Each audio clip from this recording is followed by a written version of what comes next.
Francis here, welcome to TYT Sport. I got it. TYT Sport. It's Friday, we're in a good mood. Jason just invited us all to his housewarming and his address is... I'm not going to tell you. Imagine if we did tell people and they all turned up to Jason's house like a Project X sort of party for Jason's housewarming. That would be amazing. Get you kicked out on your first night. It would be quality.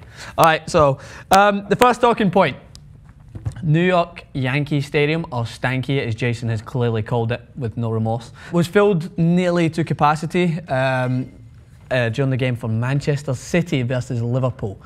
So this was something that made some noise around the newsroom because it's the most amount of fans that's been in the stadium this year, including all the Yankee games. I mean, they do sell out a lot of their tickets fast, they have a big following, but the sport that is slowly creeping up has sold out the stadium, and it's not been down too well for all your die-hard American fans who refuse to admit that this sport is actually growing. And don't get me wrong, I'm not talking about the MLS. I wish that would grow. I'm talking about what people would be like to see the UK teams come in, like at this game, Man City, Liverpool. Imagine if Real Madrid and Barcelona were to play at a baseball stadium like this.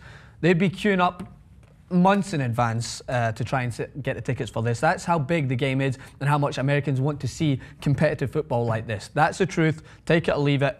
Whatever, leave your comments in the section below. Anyway, the factor is, it did get played at Yankee Stadium. It did have a lot of fans, but the production and the camera angle and everything involved was garbage, to be honest. So people are talking, there's a news article that actually came out by SB Nation, which said that, first of all, the fact that there's advertisements everywhere, like it does happen back in the UK. If you watch, or in Europe, you see the sports, it's all around like the kind of the border that goes around and it's moving advertisements. So there's advertisements up in the stands, everywhere you could see it. It just kind of encompassed that point of view that people who watch the game back in Europe don't want to see, because advertisements for me take over sports here, which I see. I do like football and basketball, but with the breaks in football, is an advertisement jumps on board, right? They take any chance they can get for a 1 second water break. This is brought to you by Gatorade, like bang, big commercial. That's a problem for soccer fans who like the consistency of the game to not be taken away from the actual football itself.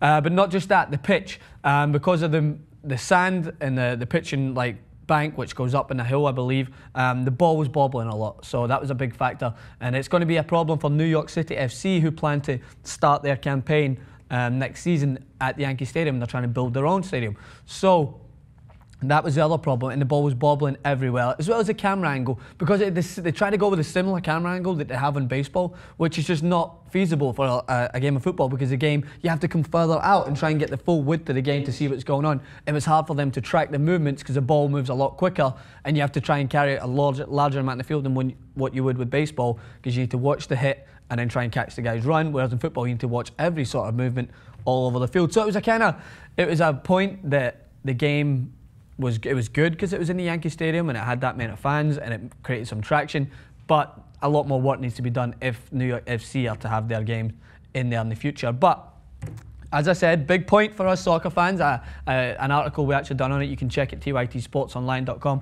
The fact that this is it's kind of a hard hit towards those diehard fans, American fans who refuse to even just let up a little bit and admit that soccer's coming in. Especially when it comes from the British invasion coming in here. Okay, people like this want to see the games. The Rose Bowl was packed to capacity. The LA Galaxy played Manchester United.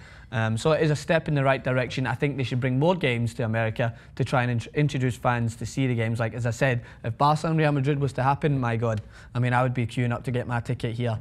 It would be a huge spectacle. So that was that story brought to you, of course, TYT Sports. Make sure to check out, as I said, our website. Check out our Instagram at TYTSportsOnline, and tweet us at TYTSports, at Francis_Maxwell, at J Rubin. The J Rubin. All right, okay. And make sure to follow us, subscribe, the button's up in the corner. Thank you very much.